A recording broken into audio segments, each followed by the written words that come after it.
ఈ కలియుగం లోపల మనం ముఖ్యంగా ఈ వ్యవస్థలో ఇప్పుడు కలియుగము నడుస్తుంది. ఈ కలియుగం లోపల ఈ సంవత్సరము క్రోధినామ సంవత్సరము, అంటే 60 సంవత్సరాలకు ఒక్క మారు భచక్రము జరుగుతుంది. ఈ 60 సంవత్సరాల వ్యవస్థ లోపల ఈ సంవత్సరము క్రోధినామ సంవత్సరము. ఈ క్రోధినామ సంవత్సరము చైత్ర శుక్ల ప్రతిపదతో ప్రారంభమవుతుంది. అంటే మంగళవారం తేదీ 9/4/2024 రోజున ప్రారంభమై ఇక్కడ చాంద్రమానము సౌరమానము అనేటువంటి 2 కొలతలు ఉన్నాయి మన భారతదేశంలో. ముఖ్యంగా సౌరమానము అనంటే సూర్యుని గమనాన్ని ఆధారంగా చేసుకొని సంవత్సరాన్ని నిర్ణయించేటువంటి పద్ధతి, చంద్రుని యొక్క గమనాన్ని ఆధారంగా చేసుకొని నిర్ణయించేటువంటి పద్ధతి. ఇందులోపల కూడాను 2 పద్ధతులు ఉన్నాయి. చంద్రుని గమనం లోపల కూడాను చాంద్రమానం లోపల కూడాను మళ్ళీ 2 పద్ధతులు ఉన్నాయి. భారతదేశం అంతా కూడాను ఒకే రకమైనటువంటి వ్యవస్థ లేదు. కొన్ని ప్రాంతాలలో చాంద్రమానము అమాంత చాంద్రమానము అంటే అమావాస్యతో అంతమయ్యేటువంటి చాంద్రమానము కొన్ని ప్రాంతాలలో ఉంది. పౌర్ణిమతో అంతమయ్యేటువంటి చాంద్రమానము కొన్ని ప్రాంతాలలో ఉంది. సూర్య సంక్రమణతో ప్రవేశమయ్యేటువంటి మాసాల వ్యవస్థ కొన్ని ప్రాంతాలలో ఉంది. తర్వాత గురు ప్రవేశంతో ప్రారంభమయ్యేటువంటి వ్యవస్థ కొన్ని ప్రాంతాలలో ఉంది. ఇలా విభిన్నమైనటువంటి ఆచార వ్యవహారాలు కలిగినటువంటి దేశం భారతదేశం. కానీ ఇలాంటి విభిన్న ఆచార వ్యవహారాలు ఉన్నప్పటికీ అందరి యొక్క ఆరాధ్య దేవత భగవంతుడు. ఆ భగవంతుడే అందరికీ మనకు భారతదేశం అంతా కూడాను ఆరాధ్య దేవత. ఆ భగవంతుడి విషయం లోపల కొంత విభిన్న అభిప్రాయాలు ఉన్నప్పటికీ అందరికీ కామన్గా ఉండేటువంటి వ్యవస్థ ఏంటిదయ్యా అనంటే వేదం. ఎవరైనా కూడా అదే మంత్రం చదవాలి. ఎక్కడైనా కూడా బెంగాల్కి వెళ్ళినా కూడా అదే మంత్రం చదవాలి, కాశ్మీర్కి వెళ్ళినా కూడా అదే చదవాలి, కన్యాకుమారికి వెళ్ళినా కూడా అదే చదవాలి, కర్ణాటకకి వెళ్ళినా, ఆంధ్ర వెళ్ళినా, తెలంగాణ, మహారాష్ట్ర ఎక్కడైనా కూడాను అవే మంత్రాలు, అదే పూజా విధానం. కనుక మన భారతదేశాన్ని కట్టి ఒక చోట ఉంచుతుంది అనంటే వేదమే. కాబట్టి ఇలాంటి ఈ భిన్న పద్ధతులు ఉన్నప్పటికీ అయితే ఈ సంవత్సరం క్రోధినామ సంవత్సరంలో ముఖ్యంగా మనము ప్రథమంగా తెలుసుకోవాల్సినటువంటి విషయం ఏంటంటే రాజాది నవనాయకులు. అంటే ఈ క్రోధినామ సంవత్సరంలో ఎవరు ఏ పాత్రలను పోషిస్తున్నారు, వేటిపైన ఏ గ్రహం యొక్క ఆధీనత ఉన్నది అనేటువంటి విషయాన్ని మనం తెలుసుకున్నట్టయితే రాజు అంగారకుడు కుజుడు. మంగళవారం ప్రారంభమైంది కాబట్టి కుజుడు రాజు. మంత్రి శని. సేనాధిపతి అంటే సైన్యం పైన ఈ సంవత్సరము శుక్రుడున్నాడు. సస్యాధిపతి కుజుడు. సస్యములు అనంటే మొలకలు, అంటే మొలకల పైన అంగారకుడు యొక్క ఆధీనత ఉన్నది. ధాన్యాధిపతి రవి. ధాన్యం పైన సూర్యుడి యొక్క ఆధీనత ఉన్నది. అర్ఘాధిపతి. అర్ఘము అనంటే వెలలు, ధరలు. ఆ ధరల పైన శుక్రుడి యొక్క ప్రభావం ఉన్నది ఈ సంవత్సరం. మేఘాధిపతి శుక్రుడు. మేఘాలపైన శుక్రుడి యొక్క ప్రభావం ఉన్నది. ఇక రసాధిపతి గురువు. రసవస్తువుల యొక్క ఉత్పత్తి, వాటి యొక్క లభ్యత పైన గురువు యొక్క ఆధీనత ఉన్నది. నీరసాధిపతి కుజుడు. అంటే నీరస వస్తువుల యొక్క ఉత్పత్తి పైన కుజుడి యొక్క ప్రభావం ఉన్నది. ఈ విధంగా నవనాయకులు ఉన్నారు. ఇక రాజవాహనము నావికారూఢుడు. రాజు ఈ సంవత్సరము నావ పైన ప్రయాణం చేస్తున్నాడు. ఇక పశువుల విషయం ఆలోచించినట్టయితే పశుపాలకుడు యముడు. గోష్ఠాగార ప్రాపకుడు, స్థాన సంరక్షకుడు కృష్ణుడు. అంటే పశుపాలకుడు యముడు అయినప్పటికీ గోష్ఠాగార ప్రాపకుడు కృష్ణుడైనాడు, గోష్ఠాత్ బహిష్కర్త కూడా కృష్ణుడైనాడు. ఈ రెండు ఆధీనాలు కృష్ణుని యొక్క ఆధీనంలో ఉన్నాయి కాబట్టి పశువులకు 75% అనుకూలతనే ఉన్నది.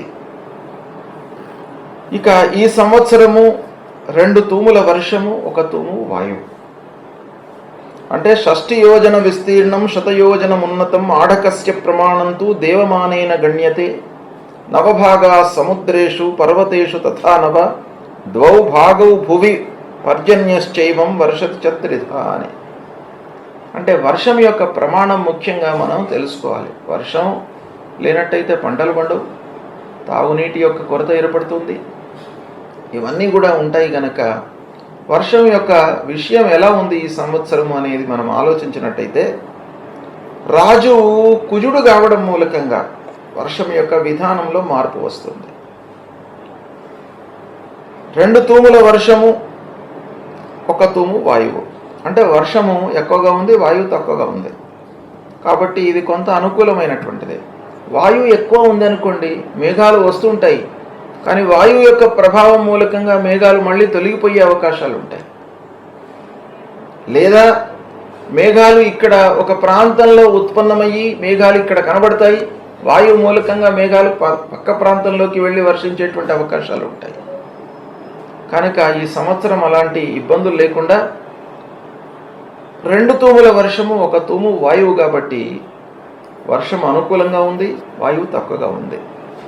ఇక నవభాగా సముద్రేషు, 9 భాగాలు సముద్రంలో పడుతుంది వర్షం, 9 భాగాలు పర్వతాల మీద పడుతుంది, 2 భాగాలు వర్షము మనకు భూమి మీద పడుతుంది.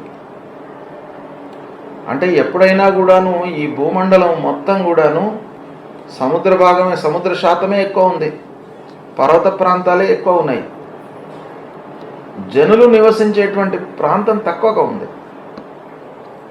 అయితే 2 భాగాలు వర్షము మనకు భూమి మీద పడుతుంది కాబట్టి ఇది శుభ సూచకమే.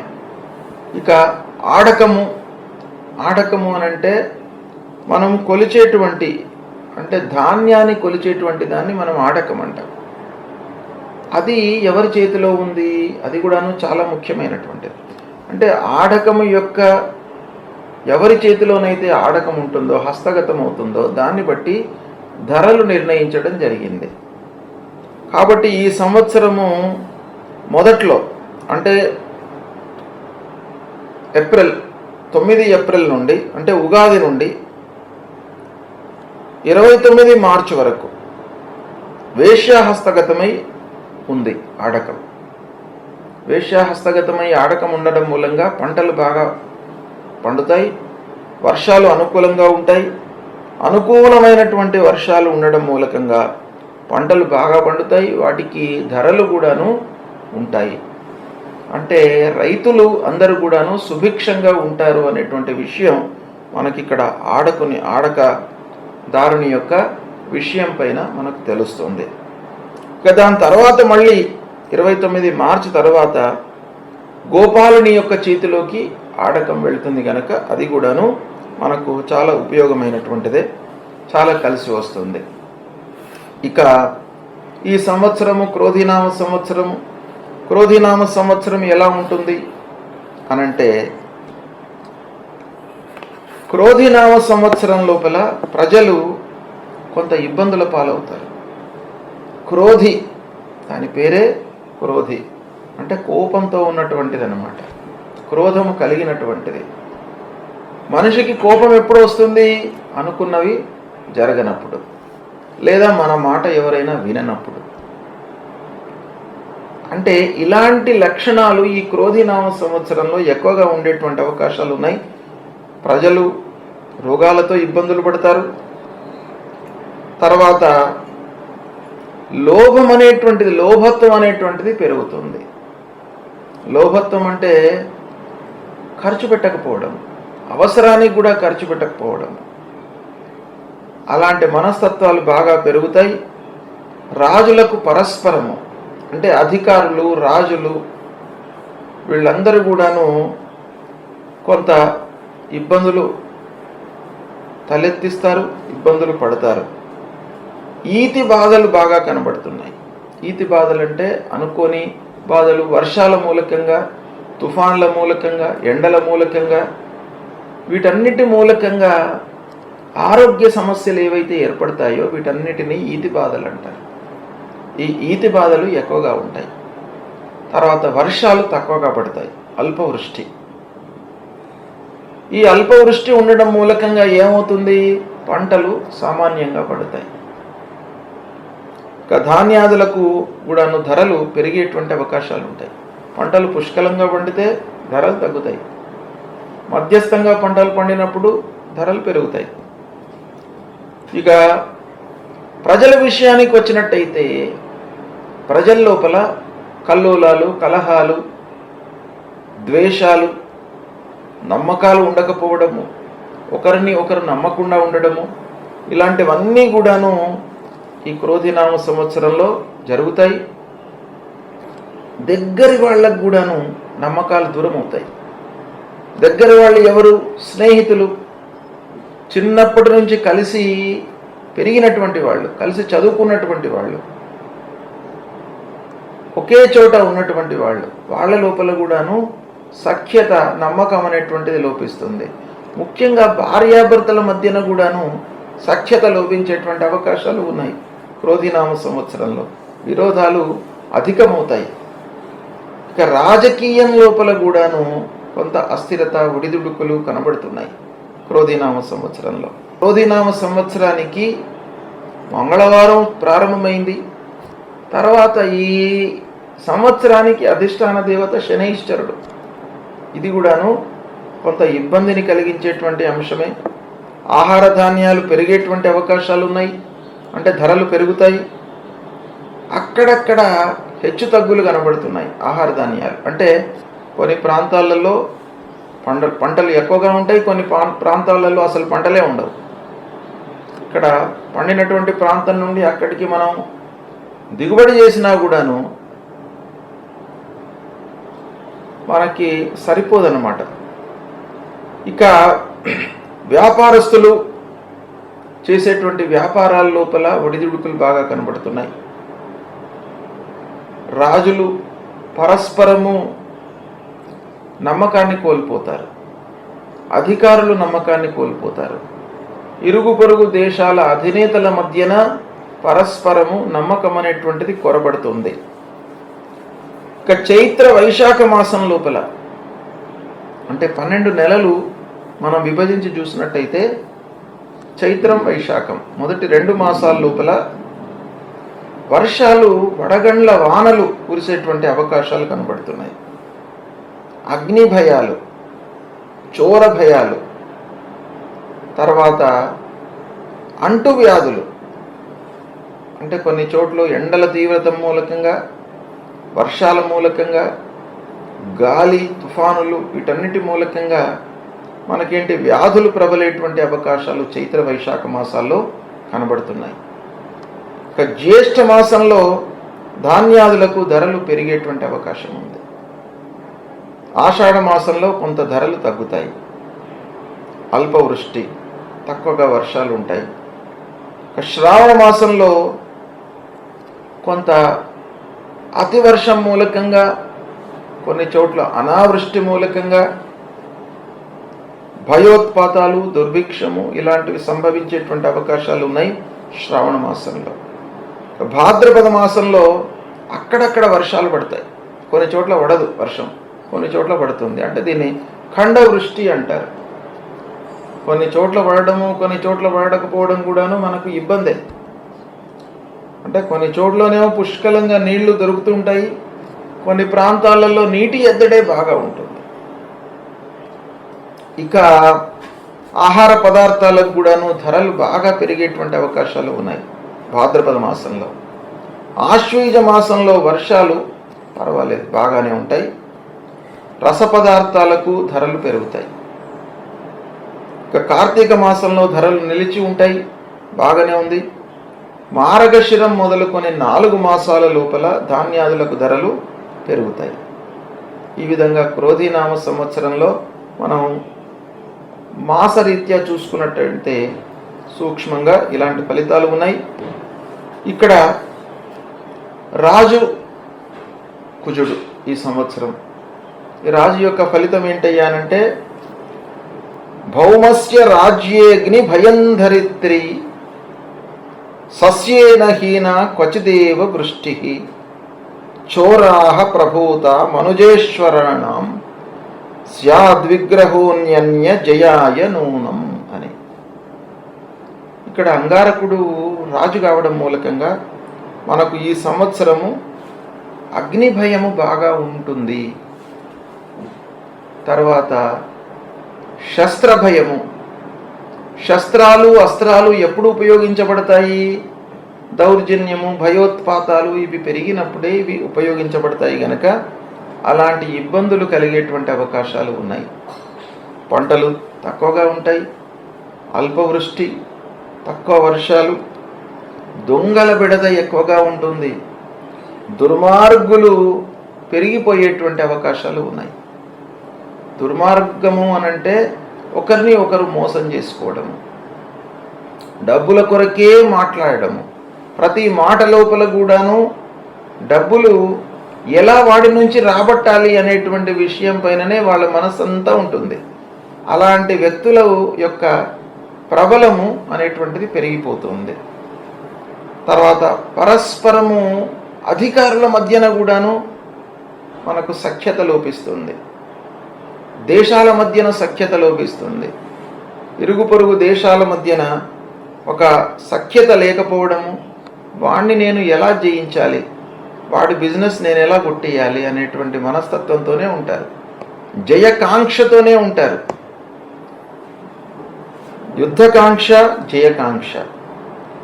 ఇక సైన్యము కొంతవరకు బాగానే ఉంటుంది, సైన్యం చాలా బలంగా ఉంటుంది. అంగారకుడి యొక్క ఆధీనంలో ఉన్నప్పుడు యుద్ధ వాతావరణం ఉంటుంది, కానీ సైన్యము బలంగా ఉండడం మూలకంగా శత్రువులు భయపడేటువంటి అవకాశాలు ఉంటాయి. ఇక కొంత భయోత్పాతాలు, అక్కడక్కడ ఇబ్బందులు జరిగేటువంటి అవకాశాలు ఉన్నాయి. ఈ విధంగా రాజు కుజుడు కావడంతో మనకు ఎలా ఉంటుంది అనేటువంటిది వ్యవస్థ మనకు చెప్తుంది. ఇక రాజు కుజుడు కావడంతో పంటలు ఎలా ఉంటాయి? మనకు ముఖ్యంగా కావాల్సింది ఏంటి? పంటలు, ప్రజలు. ప్రజలు ఎలా ఉంటారు? ఆరోగ్యంగా ఉంటారా? ఏమైనా ఇబ్బందులు ఉంటాయా? ఎలా ఉంటాయి? ఎక్కడెక్కడ ఉంటాయి? ఏంటి అనేటువంటి విషయం. రెండవది పంటలు. పంటలు సుభిక్షము ఉంటేనే మనిషి జీవించగలుగుతాడు.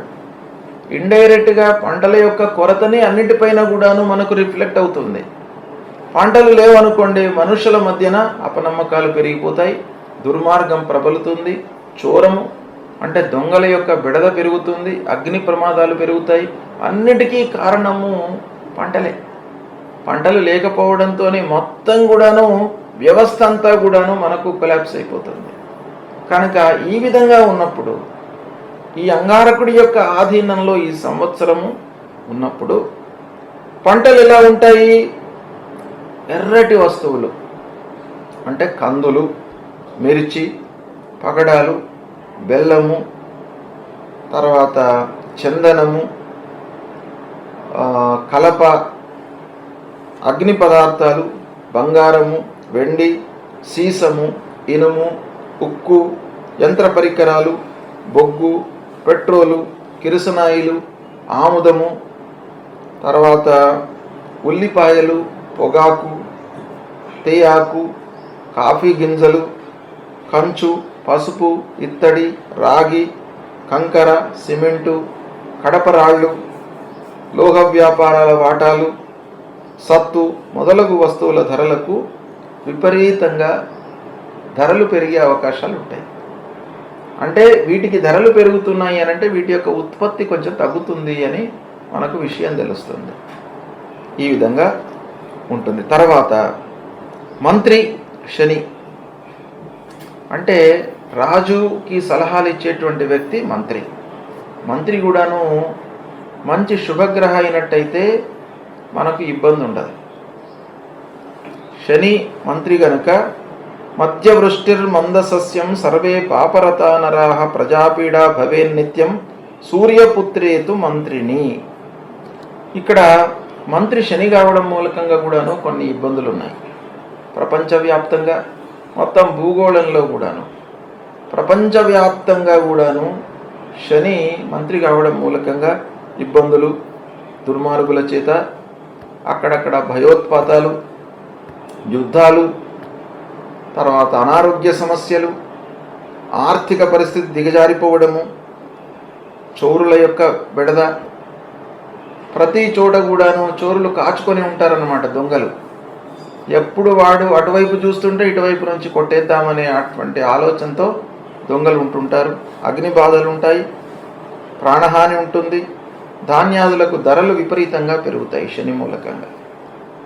ఇక సేనాధిపతి శుక్రుడు, అంటే సైన్యం పైన శుక్రుడు ఉన్నాడు. ఇది శుభ సూచకం.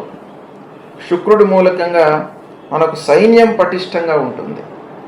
దేశ రక్షణ లోపల వాళ్ళు అహర్నిశలు కూడాను శ్రమించి దేశాన్ని రక్షించాలి అనేటువంటి మనస్తత్వంతో ఉంటారు.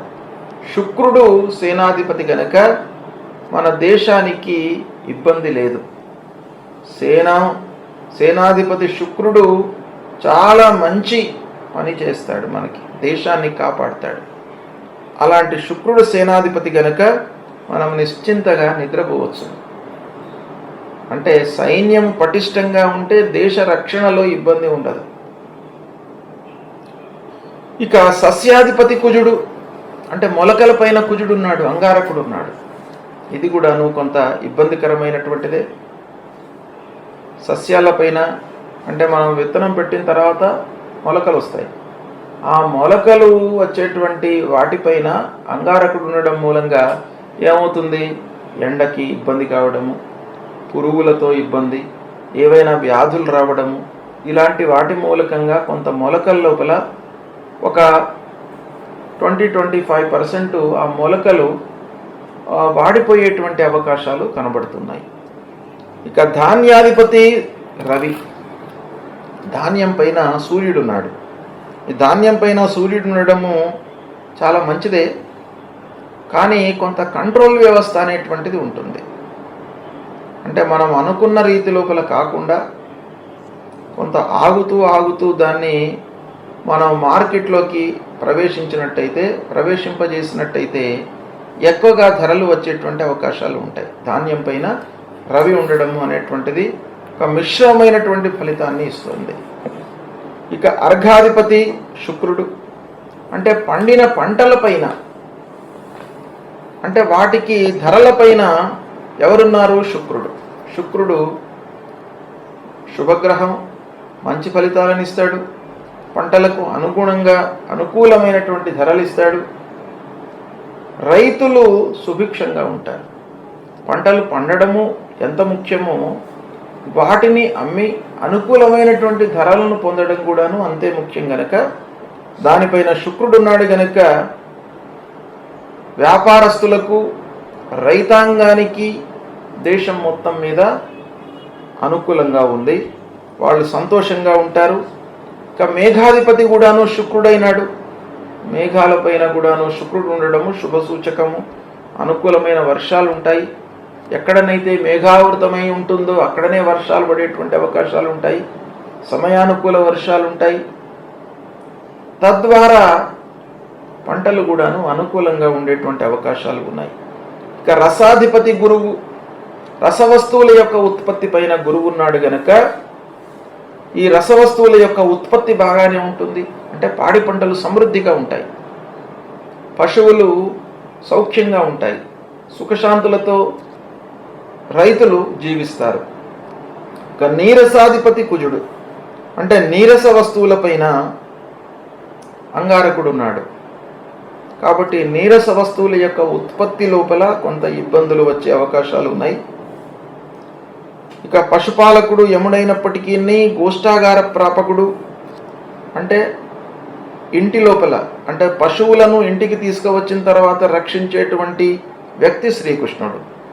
మళ్ళీ ఆ పశువులను బయట రక్షించేటువంటి వ్యక్తి కూడాను శ్రీకృష్ణుడే. ఈ రెండు పాత్రలలో శ్రీకృష్ణుడి యొక్క ఆధీనత ఉన్నది గనక పశువులకు ఇబ్బంది లేదు. బహుక్షీర ప్రదాగావ సర్వే వ్యాధి వివర్జిత గోష్ఠాత్ బహిప్రాపణంతు శ్రీకృష్ణేన కృతం యత్తదా. ఈ విధంగా రెండు ఆధీనాలు శ్రీకృష్ణు లోపల ఉండడం మూలంగా పాడి పంటలు బాగా ఉంటాయి, పశువులు సంతృప్తిగా ఉంటాయి, వాటికి వ్యాధులు ఉండవు. కనుక పశువులు మనకు బాగా ఉన్నట్టయితే కూడాను పాడి పంటల సమృద్ధి ఉంటుంది. వాటితోనే ఈ జీవన వ్యవస్థ అనేటువంటిది ఆధారపడి ఉంది. కాబట్టి మానవులందరూ కూడాను పశువులు ఒక పక్కన బాగా ఉన్నట్టయితే మానవ జాతి కూడాను బాగా ఉండేటువంటి అవకాశం ఉంటుంది.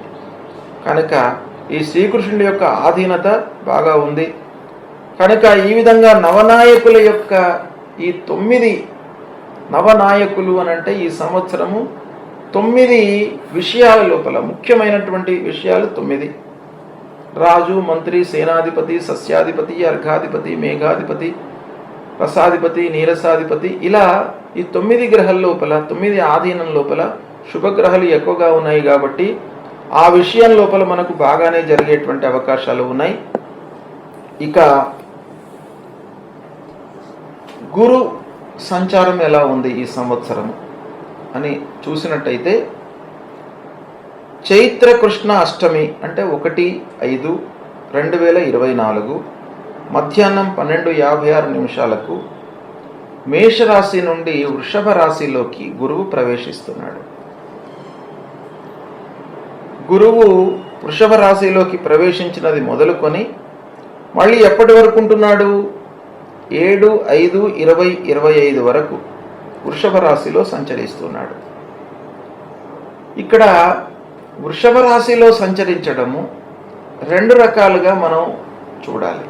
పంచాంగం అనేటువంటిది దేశానికి సంబంధించినటువంటి పరిస్థితులు ఎలా ఉంటాయి, వ్యక్తికి సంబంధించినటువంటి ఫలితాలు ఎలా ఉంటాయి, 2 విషయాలను మనము క్రోడీకరించి చూసేటువంటి విధానం పంచాంగంలో ఉంటుంది. ఇప్పుడు ఈ గురువు మేషరాశి నుండి వృషభ రాశిలోకి ప్రవేశించడం మూలకంగా 12 రాశులలో జన్మించినటువంటి వారికి ఏ స్థానాలలో గురువు ఉండబోతున్నాడు అనేటువంటి విషయం వేరు. వృషభ రాశిలో సంచరిస్తూ ఉన్నప్పుడు దేశ పరిస్థితి ఎలా ఉంటుంది, ప్రపంచ పరిస్థితి ఎలా ఉంటుంది, ఈ గురువు యొక్క సంచారం మూలకంగా అన్ని రాష్ట్రాలు, దేశం ఎలా ఉంటుంది అనేటువంటి విషయాన్ని తెలుసుకోవడం అనేటువంటిది మనం ఇక్కడ చూద్దాం.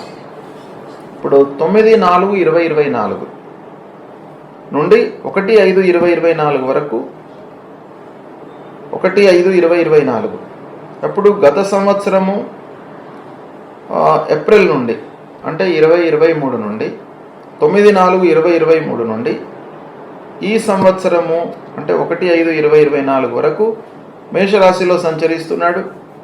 దాని తర్వాత మళ్ళీ వృషభ రాశిలోకి సంచరిస్తున్నాడు. అంటే 1 మే వచ్చే ఒక నెల రోజుల తర్వాత వృషభ రాశిలోకి సంచరిస్తున్నాడు. కనుక ఈ వృషభ రాశిలో సంచరించడము అనేటువంటిది దేశవ్యాప్తంగా ఎలా ఉంటుంది అని ఆలోచించినట్టయితే వృషభ రాశి గతే జీవే శిశు స్త్రీ పశునాశనం మధ్యవృష్టి సస్యగానికి నృపాణం సమరం మహత్ అని. వృషభ రాశి ఏమవుతుంది? శుక్రుడి యొక్క స్థానం అవుతుంది. వృషభ రాశికి శుక్రుడు అధిపతి. శుక్రుడి యొక్క ఆధిపత్యం ఉన్నటువంటి రాశిలోకి బృహస్పతి ఎంటర్ అవుతున్నాడు. అంటే శత్రుస్థానంలోకి వెళుతున్నాడు.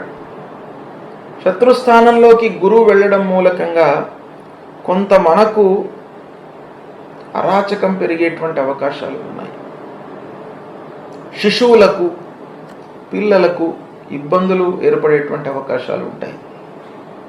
ఇది సమిష్టి ఫలితం. అందరి దేశవ్యాప్తంగా ఉండేటువంటి విషయం ఆలోచించినట్టయితే పిల్లల విషయంలో కొంత ఇబ్బందులు ఉంటాయి. అంటే వాళ్లకు సంబంధించినటువంటి వ్యాధులు కానివ్వండి, వాళ్లకు సంబంధించినటువంటి వ్యవస్థ, విద్యా విధానం లోపల కానివ్వండి, ఇవన్నిటి విషయం లోపల కూడాను శిశువుల విషయంలో, పిల్లల విషయంలో కొంత హాని జరిగే అవకాశాలు ఉన్నాయి. కనుక వాటిపైన శ్రద్ధ నిలపాలి.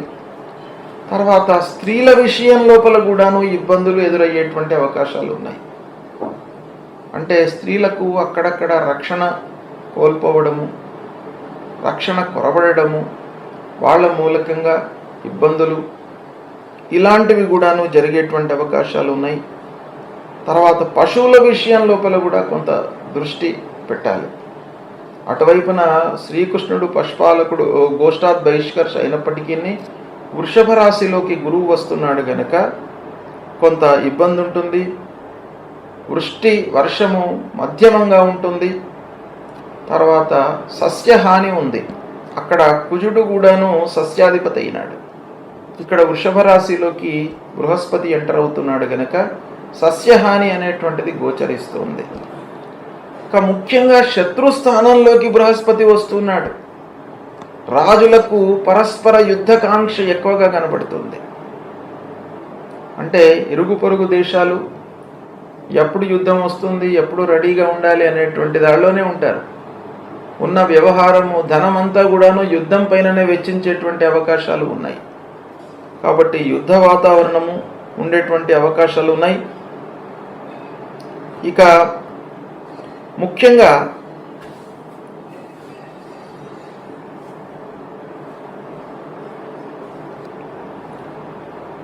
ఈ వృషభ రాశిలో ఉండడం మూలకంగా సరే ద్వాదశ రాశుల వారికి ఎలా ఉంటుంది అనేటువంటి విషయం చివరిలో మీకు చెప్తాను.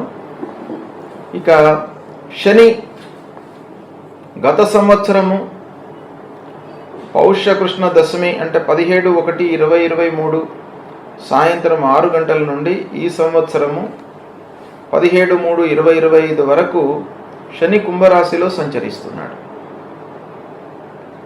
అంటే దాదాపు మొత్తం 17/3/2025 అంటే ఈ సంవత్సరం ఎండింగ్ వరకు కూడాను పాల్గొన శుక్ల తదియా వరకు కూడాను కుంభరాశిలో ఉంటున్నాడు. కాబట్టి మొత్తం కుంభరాశిలో సంచరిస్తున్నాడు.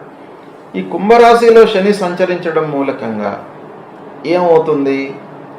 మందే ఘటస్థే సతి వృష్టినాశో రాజ్ఞాం భయం సస్యలయో నరాణాం. శని కుంభరాశి యందు సంచరించడం మూలకంగా అన్ని ప్రాంతాలలో వర్షాభావ సూచనలు ఉంటాయి. అంటే వర్షాలు తక్కువగా పడతాయి. అయితే ఇక్కడ స్వక్షేత్రంలో ఉన్నాడు. కుంభరాశి అంటే శనేశ్వరుడికి స్వక్షేత్రం గనక వర్షాభావ సూచనలు అన్ని ప్రాంతాలలో ఉన్నప్పటికీ కొన్ని ప్రాంతాలలో మటుకు వర్షం విపరీతంగా పడేటువంటి అవకాశాలు ఉన్నాయి. అంటే రెండు రకాలుగా నష్టమే. ఒక ప్రాంతంలో అతివృష్టి, విపరీతమైన వర్షాలు, దాని మూలకంగా అక్కడ భయాందోళనలు, ఈతిబాధలు, వ్యాధులు, ఇబ్బందులు అలా అక్కడ ఉంటుంది. ఇక వర్షం లేని చోట కూడాను ఇబ్బందులు ఉంటాయి. ఆ విధంగా రెండు రకాలుగా శనీశ్వరుడు ప్రజానీకాన్ని ఇబ్బంది పెట్టే అవకాశాలు ఉన్నాయి. తర్వాత అధికారులు, రాజులు పరస్పరము యుద్ధకాంక్ష లోపల ఉంటారు. కలహాలు, వైషమ్యాలు, ఇక ప్రజల లోపల భయాందోళనలు కలిగేటువంటి అవకాశాలు బాగా కనబడుతున్నాయి. ఇక వాతావరణము ఇబ్బందికరంగా ఉంటుంది. ఎండలు ఎక్కువగా ఉండడానికి అవకాశం ఉంది. యుద్ధ వాతావరణం మూలకంగా మామూలు వాతావరణం లోపల కూడా కాలుష్యత ఏర్పడేటువంటి అవకాశం ఉంది.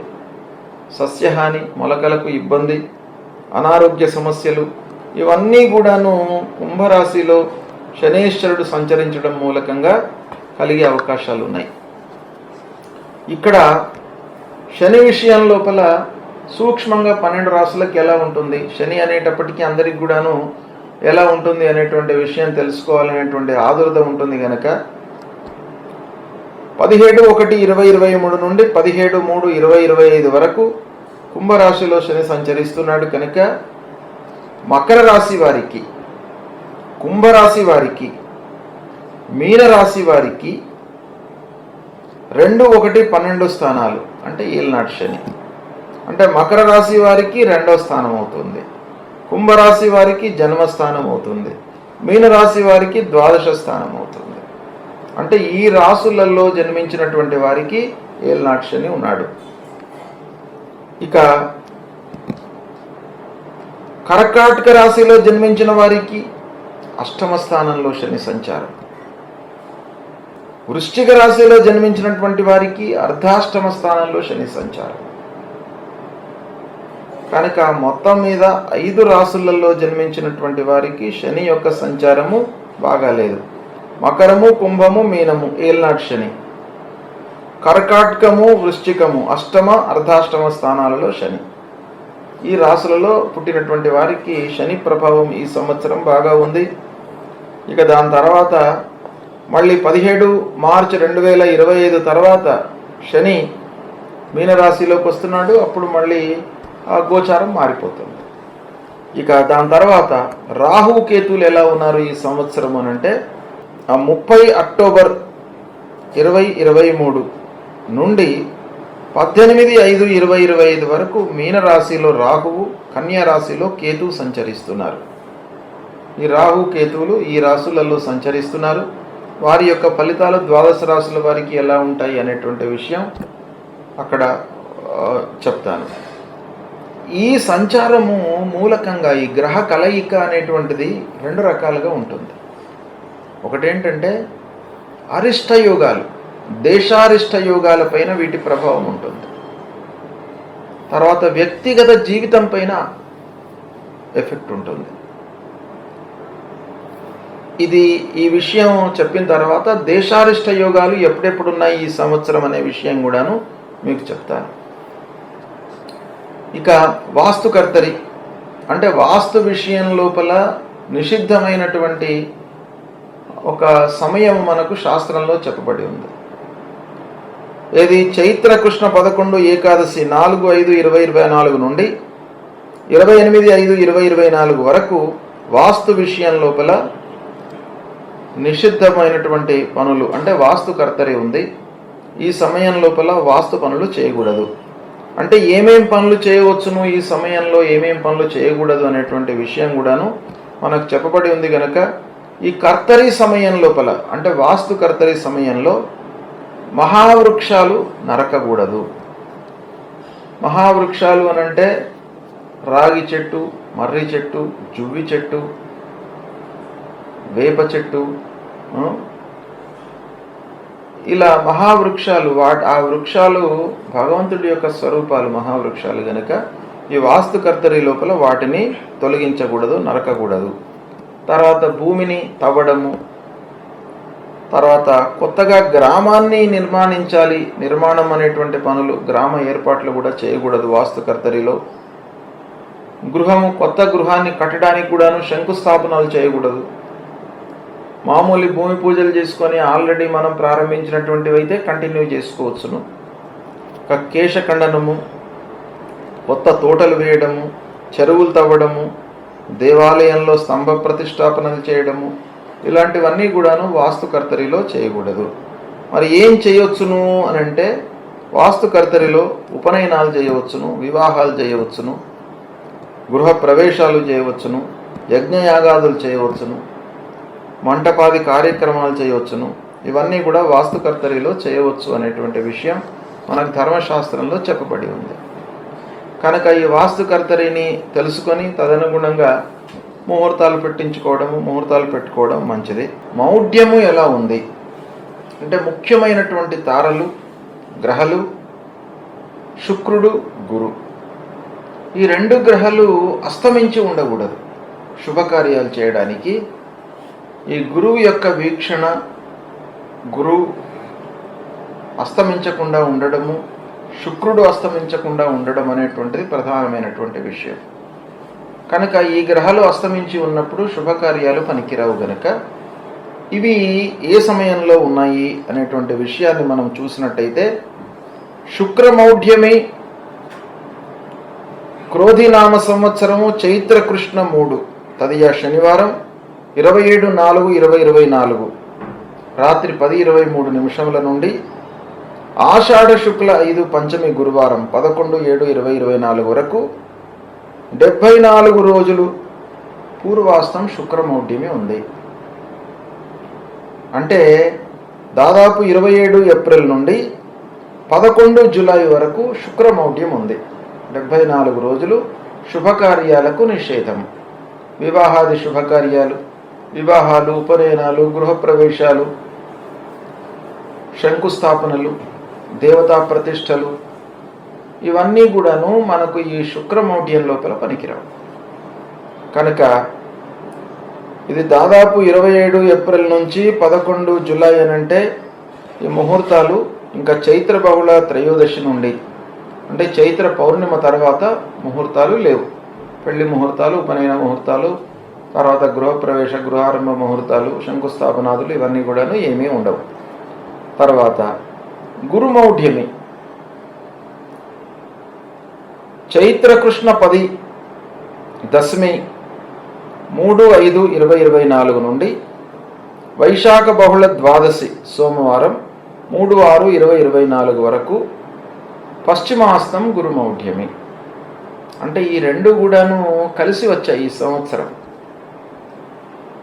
అంటే 3/5/2024 నుండి 3 మే 3 మే 2024 నుండి 3/6/2024 వరకు మే జూన్ అంటే ఒక నెల పాటు దాదాపు 30 రోజుల పాటు గురుమౌఢ్యం ఉంది.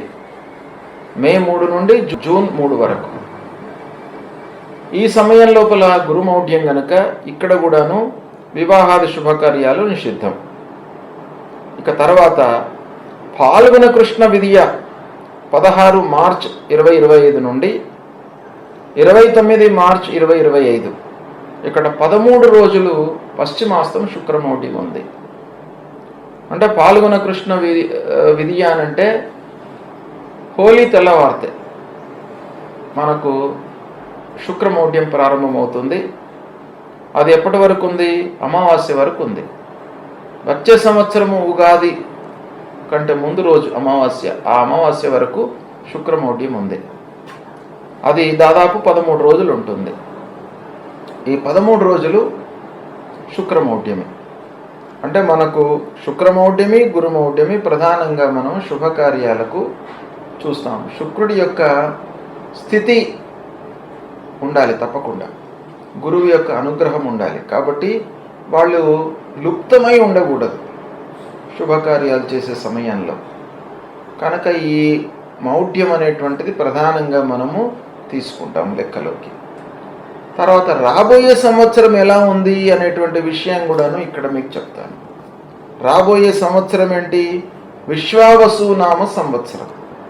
ఈ విశ్వావసునామ సంవత్సరం లోపల జ్యేష్ఠ శుక్ల త్రయోదశి అంటే 9 జూన్ 2025 నుండి 9 జూలై 2025 వరకు గురుమౌఢ్యం ఉంది. అంటే జ్యేష్ఠ మాసంలో వచ్చే సంవత్సరం, ఈ సంవత్సరం కాదు, క్రోధినామ సంవత్సరం కాకుండా వచ్చే సంవత్సరం విశ్వావసునామ సంవత్సరం. ఈ విశ్వావసునామ సంవత్సరం లోపల 9 జూన్ నుండి 9 జూన్ 2025 నుండి 9 జూలై 2025 ఇక్కడ 30 రోజులు గురు మౌఢ్యం ఉంది. అంటే జ్యేష్ఠ మాసం, జ్యేష్ఠ శుక్ల త్రయోదశి అంటే జ్యేష్ఠ మాసంలో కృష్ణపక్షంలో అక్కడ ముహూర్తాలు లేవన్నమాట వచ్చే సంవత్సరం. ఆషాఢ మాసం ఎలాగూ శూన్య మాసం గనక మనకు పెళ్ళిళ్ళు శుభకార్యాలు ఉండవు. ఇక మార్గశిర మాసం లోపల కూడాను మూఢం ఉంది. మార్గశిర శుక్ల 5 పంచమి మంగళవారం తేదీ 25/11/2025 నుండి మాఘ అమావాస్య 17 ఫిబ్రవరి 2026 వరకు 52 రోజుల శుక్రమౌఢ్యం ఉంది. అంటే దాదాపు మనకు మార్గశిర మాసం పంచమి తర్వాత మార్గశిరం మొత్తం మూఢం ఉంది. పౌష్యమాసం ఎలాగూ శూన్యమాసం కనుక పౌష్యమాసంలో ముహూర్తాలు లేవు. తర్వాత మాఘమాసం మొత్తం కూడాను మూఢం ఉంది. ఎప్పుడు? వచ్చే సంవత్సరం 2026 అన్నమాట, 2026 ఫిబ్రవరి మాఘమాసం. మాఘమాసం మొత్తం మూఢాలు ఉన్నాయి. ఇది విశ్వావసునామ సంవత్సరంలో, ఈ మాఘమాసం కాదు, వచ్చే మాఘమాసం లోపల మూఢాలు ఉన్నాయి. ఈ విధంగా మౌఢ్య దోషాలు ఉన్నాయి. ఈ సమయం లోపల మనకు పెళ్ళిళ్ళు అవి చేయడం అనేటువంటిది పనికిరాదు, శాస్త్ర సమ్మతం కాదు. కనుక ఆ రోజులు మనం గుర్తుపెట్టుకొని వాటికి అనుగుణంగా మనం చేసుకోవాలి.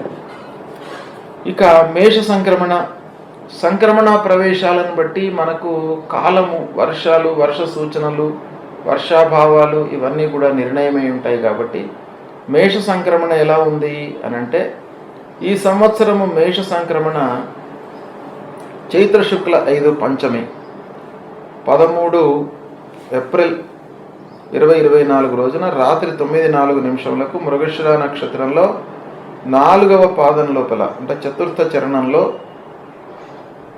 మిథున రాశి యందు వృశ్చిక లగ్నంలో సూర్యుడు ప్రవేశించినాడు. అంటే మేష సంక్రమణ జరిగింది. ఈ మేష సంక్రమణ యొక్క ఫలితం ఎలా ఉంది అని అంటే, షష్ఠి సమయం లోపల ఈ మేష సంక్రమణ జరిగింది. సామాన్య వృష్టి ఉంటుంది. శనివారం జరిగింది కాబట్టి అనారోగ్యము, ధరలు పెరుగుతాయి. మృగశిర నక్షత్రంలో సంభవించింది, ఇది శుభప్రదం. శోభననామ యోగంలో సంభవించింది కనుక ప్రజల లోపల అన్యోన్యత ఉంటుంది. కౌలవాకరణం, సమయానుకూల వర్షాలు ఉంటాయి. రాత్రి కాలంలో ప్రవేశమైంది కనుక సస్యాభివృద్ధి ఉంటుంది. ప్రజా సుభిక్షము, క్షేమారోగ్యాలు, పరిపాలకులు, ప్రజలలో సంతోషాలు ఉంటాయి. వృశ్చిక లగ్నం కనుక కొన్ని చోట్లలో అకాల వర్షాలు, కొన్ని చోట్లలో వర్షాలు ఉంటాయి. సాముదాయికంగా ఆలోచించినట్టయితే ప్రజల లోపల ఈ మేష సంక్రమణ మూలకంగా, అంటే మేష సంక్రమణ ప్రవేశించినటువంటి సమయాన్ని మనం లెక్కలోకి తీసుకున్నట్టయితే ప్రజల లోపల దైవభక్తి బాగా పెరుగుతుంది. సుఖశాంతులు వెల్లివిరుస్తాయి. సకాలంలో వర్షాల మూలకంగా వ్యవసాయదారులు సంతోషంగా ఉంటారు. పాడి పంటల సమృద్ధి ఉంటుంది. కొన్ని ప్రాంతాలలో విద్వేషాలు పెరిగినప్పటికీ, కలహాలు ఉన్నప్పటికీ ఓవరాల్గా మనం ఆలోచించినట్టయితే బాగానే ఉంటుంది. పొరుగు దేశాలతో సఖ్యతకై ప్రయత్నాలు కొనసాగుతాయి. ఇది మేష సంక్రమణ ప్రవేశంలో మనకు గ్రహస్థితిని బట్టి వచ్చినటువంటి ఫలితాలు. ఇక రోహిణి కార్తె, ప్రధానంగా మనం 3 కార్తెలను చూస్తాం. అంటే వర్షాలు ప్రారంభమయ్యేటువంటి సమయం లోపల రోహిణి, మృగశిర, ఆరుద్ర కార్తెల యొక్క బలాబలాలు ఎలా ఉన్నాయి అనేటువంటిది చాలా ముఖ్యం. అంటే వర్షాకాలం ప్రారంభం కాగానే వ్యవసాయదారులకు, వర్షాధారితమైనటువంటి ప్రాంతాలకు వర్షాలు మనకు చాలా ముఖ్యం కనుక ఆ విషయంలో ఎలా ఉంటుంది అనేటువంటి విషయాన్ని ఆలోచించినట్టయితే, రోహిణి కార్తె ఈ సంవత్సరము పురుష నపుంసక యోగంలో ప్రవేశించింది. ఇది సామాన్య వర్షాన్ని సూచిస్తుంది. సూర్య యోగంలో ప్రవేశించింది కనుక వాయువుతో కూడినటువంటి వర్షాలు ఉండేటువంటి అవకాశాలు ఉన్నాయి. అంటే రోహిణి కార్తె సమయం లోపల మీనలగ్నంలో ప్రవేశించింది. ఇది చాలా మంచిది, వర్షయోగం. వాయునాడి ఉంది కాబట్టి వర్షాలు కురిసేటువంటి అవకాశాలు ఉన్నాయి. అంటే రోహిణి కార్తె బలంగానే ఉంది. రోహిణి కార్తె ఎప్పుడు ప్రవేశించింది? 24 మే రోజున ప్రవేశించింది. అంటే 24 మే నుండి 7 జూన్ వరకు రోహిణి కార్తె ఉంటుంది. కాబట్టి రోహిణి కార్తె ఈ సంవత్సరం బాగానే ఉంది. మృగశిర కార్తె పురుష స్త్రీ యోగంలో ప్రవేశించింది. సువృష్టి, అనుకూలమైనటువంటి వర్షాలు ఉంటాయి. చంద్ర యోగంలో ప్రవేశించింది. సామాన్య వర్షం ఉంటుంది. మీనలగ్నంలో ప్రవేశించింది కనుక సువృష్టి. సౌమ్య నాడి లోపల ప్రవేశించింది కనుక అనుకూలమైనటువంటి వర్షాలు ఉంటాయి. ఇది 7/6/2024 రోజున మృగశిర కార్తె ప్రవేశించింది. అంటే మృగశిర కార్తె 7/6 నుండి 21/6 వరకు ఈ 15 రోజులు ఉంటుంది. ఇది మృగశిర కార్తె కూడాను బలంగానే ఉంది. ఇక ఆరుద్ర కార్తె స్త్రీ పురుష యోగంలో ప్రవేశించింది కనుక వర్ష సూచనలు ఉన్నాయి. చంద్ర యోగము, సువృష్టి, మీనలగ్నంలో ప్రవేశించింది, సకాల వర్షాలు ఉంటాయి. దహన నాడి లోపల ప్రవేశించింది కనుక ఎండలతో కూడుకున్నటువంటి వర్షాలు ఉండేటువంటి అవకాశాలు ఉన్నాయి. అంటే ఆరుద్ర కార్తె 21/6/2024 లోపల ప్రవేశించింది. అంటే 21/6 నుండి 15 రోజుల వరకు ఆరుద్ర కార్తె ఉంటుంది కనుక ఆరుద్ర కార్తె కూడాను మంచి సమయం లోపలనే ప్రవేశించింది. అంటే ఈ సంవత్సరము రోహిణి, మృగశిర, ఆరుద్ర కార్తెలు బాగానే ఉన్నాయి, అనుకూలంగానే ఉన్నాయి, మంచి సమయం లోపలనే ప్రవేశించినాయి. కాబట్టి తొలకరి అంటే వర్షాకాలము ప్రారంభమయ్యేటువంటి సమయం లోపల ఇబ్బందులు ఉండకు. వర్షాలు అనుకూలంగానే ఉంటాయి, వ్యవసాయదారులు సంతోషంగానే ఉంటారు. ఇక ఈ సంవత్సరము పుష్కర, ప్రతి సంవత్సరం కూడాను గురు ప్రవేశము మూలకంగా ఒక్కొక్క మహానదికి పుష్కర అనేటువంటిది ప్రారంభమవుతుంది. ఈ సంవత్సరము క్రోధినామ సంవత్సరము చైత్ర కృష్ణ అష్టమి బుధవారం తేదీ 1/5/2024 రోజున మధ్యాహ్నం 12:56 దేవగురు అయినటువంటి బృహస్పతి వృషభ రాశిలోకి ప్రవేశించినట్టు. కనుక 1/5/2024 బుధవారం రోజున సార్ధ త్రికోటి తీర్థర సహిత మహానది పుష్కరాలు ప్రారంభం. సార్ధ త్రికోటి తీర్థర సహిత అంటే 33 కోట్ల దేవతలు, తీర్థరాజు అందరూ కూడాను ఈ మహానది అయినటువంటి నర్మదా నదికి స్నానం ఆచరించడానికి వస్తారన్నమాట. అంటే ఈ రోజుతో నర్మదా నదికి పుష్కరాలు ప్రారంభమవుతున్నాయి. అంటే 1 మే 2024 నుండి నర్మదా నదికి పుష్కరాలు ప్రారంభమయ్యి ఇవి 12 రోజుల పాటు పుష్కరాలు ఉంటాయి. ఎప్పటి వరకు? ఈ 1/5/2024 నుండి 12/5/2024 వరకు 12 రోజులు ఈ పుష్కరాలు ఉంటాయి. ఈ 12 రోజుల పుష్కర సమయంలో ఏం చేయాలి అని అంటే, ముఖ్యంగా పితృదేవతల ప్రీత్యర్థమై స్నానాలు, దానాలు, తర్పణాలు, పిండ ప్రదానాలు చేసుకోవాలి. అంటే ఈ పుష్కర సమయము అనేటువంటిది పితృదేవతలను ఉద్దేశించి చేసేటువంటి కార్యం. పితృదేవతలకు మనము చేసేటువంటి ఈ కార్యక్రమం మూలకంగా, ఈ కార్యం మూలకంగా వంశము వృద్ధి అవుతుంది. అంటే మనకు సత్సంతానము కలుగుతుంది, మన పిల్లలు మంచి మార్గంలో పయనిస్తారు, మంచి అభివృద్ధిలోకి వస్తారు, వంశము నిరాటంకంగా కొనసాగుతుంది. పితృదేవతల యొక్క అనుగ్రహం మూలకంగా వంశ విచ్ఛేదన జరగదు. అంటే మన వంశంలో ఎవరికి కూడాను సంతానము లేకుండా ఉండరు, ప్రతి వారికి కూడాను సంతానము ఉంటుంది. తర్వాత మళ్ళీ వాళ్ళు కూడాను సంతానయుతులై ఉంటారు అనేటువంటి విషయం మనకి ఇక్కడ శాస్త్రం చెప్తుంది. అంటే వంశ విచ్ఛేదన కాకుండా వంశము నిరంతరంగా నిరాటంకంగా కొనసాగడానికి పితృదేవతల ప్రీత్యర్థమై ఈ పుష్కర సమయం లోపల ప్రతి మనిషి కూడాను ఈ 12 రోజుల లోపల ఆ పుష్కర నదికి వెళ్ళి, నర్మదా నదికి వెళ్ళి స్నానం ఆచరించి స్నానాదులు, దానాదులు, తర్పణము, పిండ ప్రదానాలు పితృదేవతలను ఉద్దేశించి చేయాలి. ఇది మన సాంప్రదాయము, హైందవ ధర్మం కూడాను ఇదే చెప్తుంది. ఇక మొదటి రోజు అంటే ఈ 12 రోజుల లోపల కొన్ని ప్రత్యేకమైనటువంటి విధానాలు, దానాలు శాస్త్రంలో చెప్పబడి ఉన్నాయి. 1వ తారీఖు నాడు ప్రారంభమవుతుంది కనుక ఆ రోజున రచిత దానము, ధాన్య దానము, భూదానం ఇచ్చుకోవాలి పితృదేవతల ప్రీత్యర్థమై. 2వ రోజున వస్త్రదానము, లవణదానము, రత్నదానం ఇచ్చుకోవాలి. 3వ రోజున బెల్లం దానము, శాఖదానము, ఫలదానం ఇచ్చుకోవాలి. 4వ రోజున నెయ్యి, నూనె, పాలు, తర్వాత తేనె ఇలాంటివి దానాలు ఇచ్చుకోవాలి. 5వ రోజున ధాన్యము, తర్వాత వృషభ దానం ఇచ్చుకోవాలి. 6వ రోజున కర్పూరము, చందనము, కస్తూరము, ఔషధాలు ఇలాంటివి దానాలు ఇచ్చుకోవాలి. 7వ రోజున శయ్యాదానము, పీఠదానము, గృహదానము ఇలాంటివి ఇచ్చుకోవాలి. 8వ రోజున చందనము, కందమూలాదులు, పుష్పమాల ఇవి ఇచ్చుకోవాలి.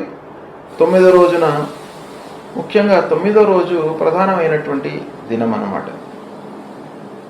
ఈ 9వ రోజు లోపల అంటే 12 రోజులు పుష్కరాలు ఉంటాయి. అందులో మొదటి రోజు స్నానం ఆచరించాలి, విధి విధానంగా తీర్థశ్రాద్ధాదులు ఇవన్నీ చేసుకోవాలి. 9వ రోజు ప్రత్యేకంగా పిండ ప్రదానానికి చాలా ఉత్తమమైనటువంటి రోజు, పితృదేవతల ప్రీత్యర్థమై. ఇక 10వ రోజున పుస్తక దానం, శాఖదానం, సాలగ్రామ దానం ఇవి ఇచ్చుకోవాలి. 11వ రోజున గజదానము, 12వ రోజున నువ్వులు, షోడశ మహాదానాలు ఇచ్చుకోవాలి. ఈ విధంగా మహానది స్నానానంతరం అంటే మహానది లోపల స్నానం చేసిన తర్వాత తర్పణము, పిండ ప్రదానము, శ్రాద్ధాది కర్మలు, పితృదేవతలను తృప్తిపరిచి వారి ఆశీస్సులను అందుకోవడము అనేటువంటిది చాలా శుభప్రదమైనటువంటి విషయం.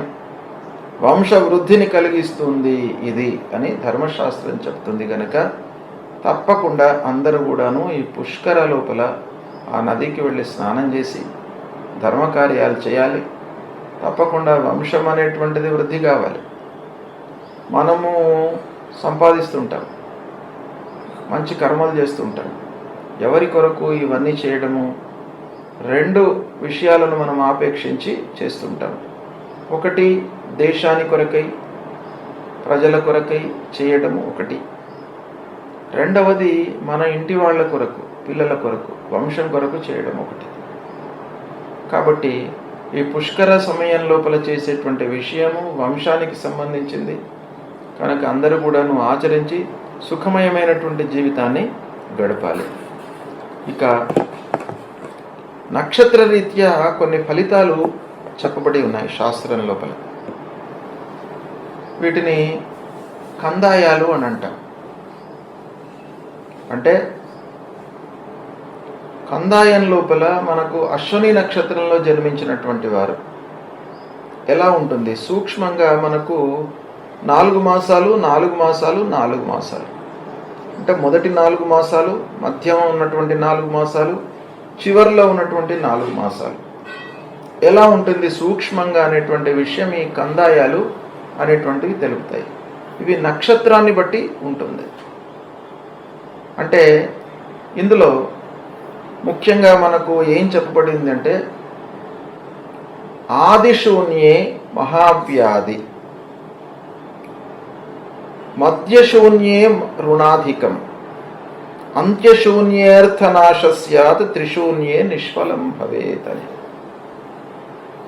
అంటే శూన్యం అనేటువంటిది ఉండకూడదు. అంటే 3 స్థానాలు మనకు శాస్త్రంలో చెప్పబడి ఉన్నాయి. మొదటి స్థానము, 2వ స్థానము, 3వ స్థానం. మొదటి స్థానం లోపల శూన్యం వచ్చినట్టయితే ఆ మొదటి 4 మాసాలు వ్యాధితో బాధపడుతుంటారు ఆ నక్షత్రంలో జన్మించినటువంటి వాళ్ళు.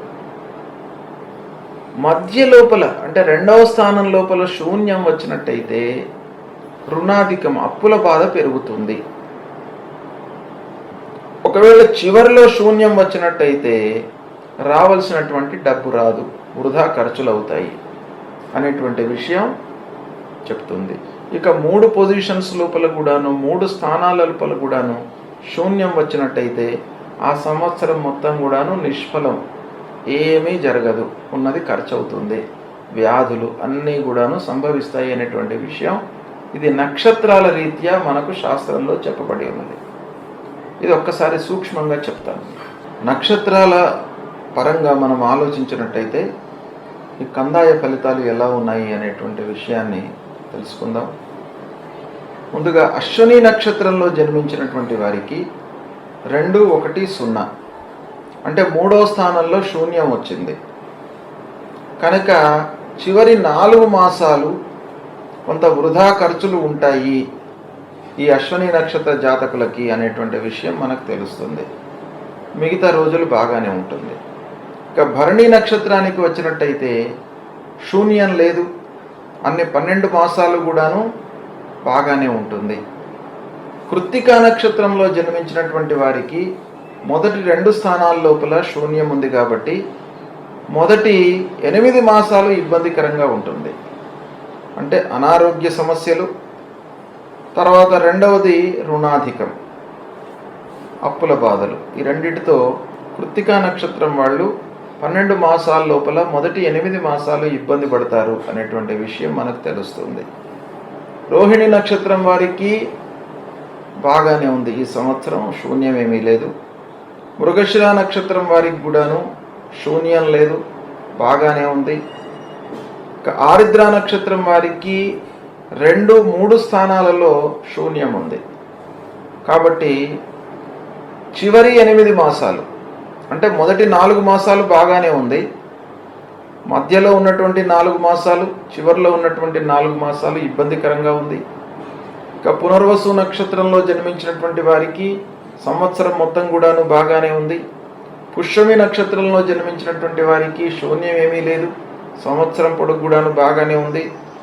ఆశ్లేష నక్షత్రంలో జన్మించినటువంటి వారికి మధ్యలో శూన్యం వచ్చింది కనుక మధ్యలో ఉన్నటువంటి 4 మాసాలు ఇబ్బందికరంగా ఉంటుంది.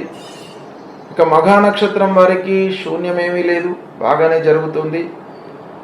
పూర్వ ఫల్గుని నక్షత్రం, పుబ్బా నక్షత్రంలో జన్మించినటువంటి వారికి మొదటి స్థానంలో శూన్యం ఉంది, చివరి స్థానంలో శూన్యం ఉంది. కాబట్టి మొదటి 4 మాసాలు ఇబ్బందిగా ఉంది, చివరి 4 మాసాలు కూడాను ఇబ్బందిగా ఉంది. ఇక ఉత్తర ఫల్గుని నక్షత్రంలో జన్మించినటువంటి వారికి మధ్యలో శూన్యం వచ్చింది కనుక మధ్యలో ఉన్నటువంటి 4 మాసాలు ఇబ్బందికరంగా ఉంటాయి. హస్త నక్షత్రంలో జన్మించినటువంటి వారికి శూన్యం ఏమీ లేదు, సంతోషంగా ఉంటారు. చిత్తా నక్షత్రంలో జన్మించినటువంటి వారు కూడాను బాగానే ఉంటారు. స్వాతి నక్షత్రంలో జన్మించినటువంటి వారికి మధ్యలో శూన్యం వచ్చింది కనుక కొంత ఇబ్బందికరంగా ఉంటుంది. విశాఖ నక్షత్రంలో చివర్లో జన్మించినటువంటి వారికి శూన్యం ఉంది. అనురాధ నక్షత్రంలో జన్మించినటువంటి వారికి బాగానే ఉంది. జ్యేష్ఠ నక్షత్రంలో జన్మించినటువంటి వారికి మధ్య స్థానంలో శూన్యం ఉంది కనుక మధ్య 4 మాసాలు కొంత ఇబ్బందికరంగా ఉంటుంది. మూలా నక్షత్రంలో జన్మించినటువంటి వారికి మొదటి స్థానంలో శూన్యం ఉంది కనుక మొదటి 4 మాసాలు ఇబ్బందికరంగా ఉంటుంది. పూర్వాషాఢ నక్షత్రంలో జన్మించినటువంటి వారికి బాగానే ఉంది. ఉత్తరాషాఢ నక్షత్రంలో జన్మించినటువంటి వారికి చివరి 2 స్థానాలలో శూన్యం ఉంది కనుక ఇబ్బందికరంగా ఉంటుంది. శ్రవణ నక్షత్రంలో జన్మించినటువంటి వారికి బాగానే ఉంది. ధనిష్ఠ నక్షత్రంలో జన్మించినటువంటి వారికి బాగానే ఉంది. శతభిష నక్షత్రంలో జన్మించినటువంటి వారికి మధ్య స్థానంలో శూన్యం ఉంది కనుక మధ్యన 4 మాసాలు ఇబ్బందికరంగా ఉంటుంది. పూర్వభాద్ర నక్షత్రంలో జన్మించినటువంటి వారికి బాగానే ఉంది. ఉత్తరాభాద్ర నక్షత్రంలో జన్మించినటువంటి వారికి చివరిలో శూన్యం వచ్చింది కనుక ఇబ్బందికరంగా ఉంటుంది. రేవతి నక్షత్రంలో జన్మించినటువంటి వారికి మొదటి 2 స్థానాలలో శూన్యం ఉంది కనుక మొదటి 4 మాసాలు, మధ్యలో ఉన్నటువంటి 4 మాసాలు ఇబ్బందికరంగా ఉంటుంది. ఈ విధంగా కందాయ ఫలితాలు నక్షత్ర వారీగా ఉన్నాయి. దీని మూలకంగా స్థూలంగా ఈ సంవత్సరం ఈ నక్షత్రాల్లో జన్మించినటువంటి వారికి ఎలా ఉంటుంది అనేటువంటి విషయం మనకు తెలుస్తుంది. ఇక ఆదాయ వ్యయాలు, రాజపూజ్య రాజావమానాల గురించి చెప్తాను. ఈ సంవత్సరము ఆదాయ వ్యయాలు, రాజపూజ్య రాజావమానాలు 12 రాశుల వారికి ఎలా ఉన్నాయో తెలుసుకుందాం. మేష వృశ్చిక రాశులలో జన్మించినటువంటి వారికి ఆదాయం 8, 14 వ్యయం.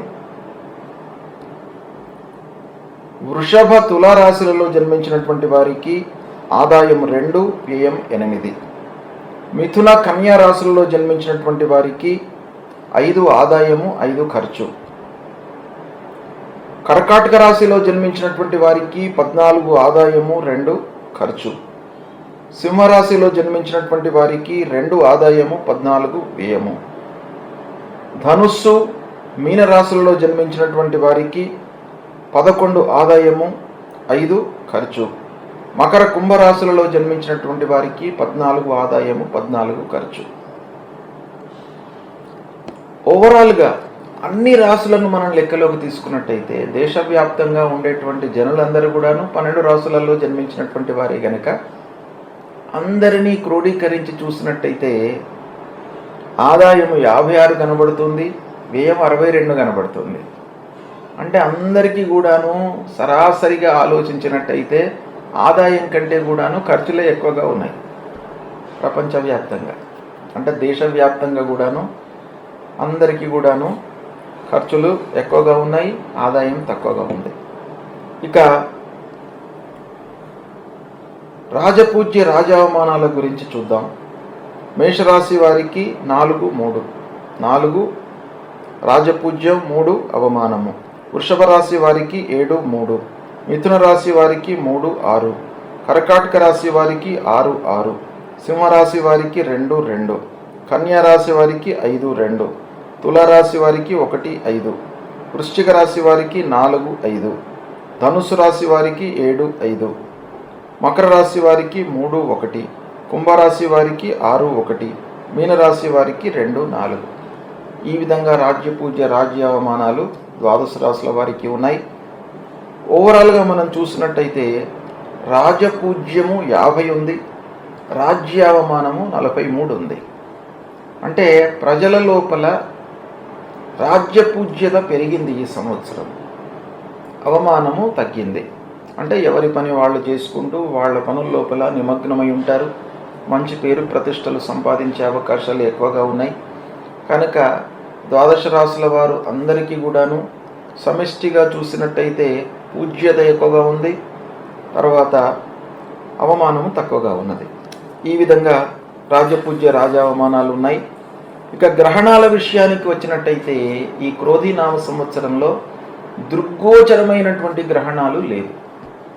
మనకు కళ్ళకు కనబడి ఆచరణీయమైనటువంటి గ్రహణాలు లేవు. కాబట్టి గ్రహణాల గురించి పెద్దగా మనము ఆలోచించవలసిన అవసరం లేదు.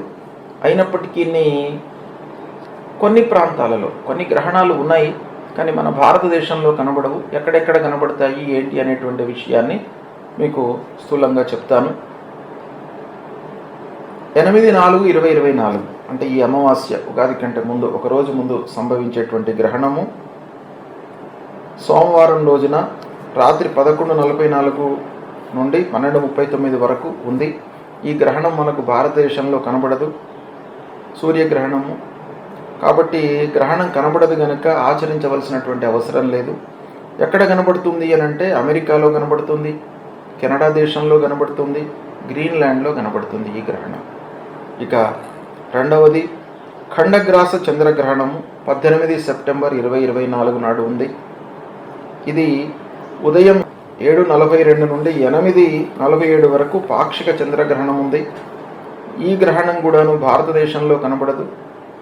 ఉత్తర అమెరికా, దక్షిణ అమెరికా, ఆఫ్రికా ఖండము, యూరోప్ దేశాలలో, పశ్చిమాసియాలో, అట్లాంటిక్ మహాసముద్రం పైన ఈ గ్రహణం కనబడుతుంది.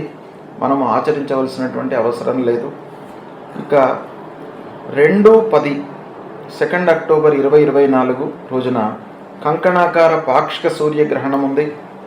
ఇది రాత్రి 9:13 నుండి తెల్లవారితే 3:17 వరకు కంకణాకార సూర్యగ్రహణము. ఇది పాక్షికంగా ఉంది.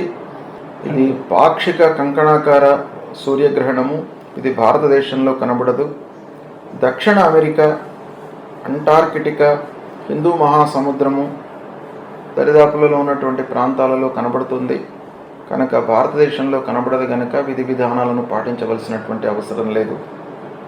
ఇక 14 మార్చి 2025 రోజున సంపూర్ణ చంద్రగ్రహణం ఉంది. ఇది ఉదయం 10:39 నుండి 2:18 వరకు ఉంది. ఇది కూడాను భారతదేశంలో కనబడదు.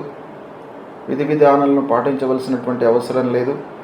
ఇది ముఖ్యంగా ఉత్తర అమెరికా, దక్షిణ అమెరికా, పశ్చిమ ఆఫ్రికా ఖండం, పశ్చిమ యూరోప్ దేశాలలో, ఆస్ట్రేలియా పూర్వ భాగంలో, అట్లాంటిక్ మహాసముద్రము, హిందూ మహాసముద్రం ప్రాంతాలలో కనబడుతుంది. కనుక మనం పాటించవలసినటువంటి అవసరం లేదు. 29 మార్చి 2025 రోజున పగలు 2:21 నుండి సాయంత్రం 6:14 వరకు పాక్షిక సూర్యగ్రహణం ఉంది. ఇది కూడాను మనకు భారతదేశంలో కనబడదు. విధి విధానాలను పాటించవలసినటువంటి అవసరం లేదు. కనబడేటువంటి ప్రాంతాలు కెనడా, గ్రీన్లాండ్, యూరప్, ఆఫ్రికా, పశ్చిమ ఆఫ్రికా ప్రాంతాలలో కనబడుతుంది. కనుక మనం భారతదేశంలో కనబడదు కనుక పాటించవలసినటువంటి అవసరం లేదు. ఈ విధంగా గ్రహణాలు మన భారతదేశంలో ఈ సంవత్సరము లేవు. దృగ్గోచరమైనటువంటి గ్రహణాలు లేవు. ఇక మకర సంక్రాంతి ఈ సంవత్సరము 14/1/2025 రోజున మకర సంక్రాంతి ఉంది. మకర సంక్రాంతి ఉదయం 8:54 ప్రవేశమైంది. మకర సంక్రాంతి బాగానే ఉంది కనుక వ్యాఘ్రం పైన సంక్రమణ మకర సంక్రాంతి పురుషుడు అధిష్టానించి వస్తున్నాడు కనుక మహోదర నామ ధ్యేయంతో వస్తున్నాడు కనుక చోరులకు అరిష్టము. బిల్వ స్నానంతో వస్తున్నాడు, తిలాక్షతాలను ధరించి వస్తున్నాడు. ఇలా కుంభలగ్నంలో ప్రవేశిస్తున్నాడు కనుక కొంత అనారోగ్య సమస్యలు గోచరిస్తున్నాయి. ముహూర్త ఫలం మూలకంగా ధరలు పెరిగేటువంటి అవకాశాలు ఉన్నాయి. ఈ విధంగా సంక్రాంతి లక్షణాలు ఉన్నాయి. ఇక ఓవరాల్గా మనం ఆలోచించినట్టయితే ఈ సంవత్సరము అన్ని ఎఫెక్ట్స్ను లెక్కలోకి తీసుకున్నట్టయితే నక్షత్ర వారీగా అశ్వని, పుష్యమి, స్వాతి నక్షత్రముల వారికి ఈ సంవత్సరం బాగానే ఉంటుంది. భరణి, ఆశ్లేష, విశాఖ, శ్రవణం నక్షత్రాల వారికి కొంత విచారం ఎక్కువగా ఉంటుంది. అంటే పనులు ఆలస్యంగా పూర్తి కావడం మూలకంగా మనోవేదనకు గురి అయ్యేటువంటి అవకాశాలు ఉంటాయి.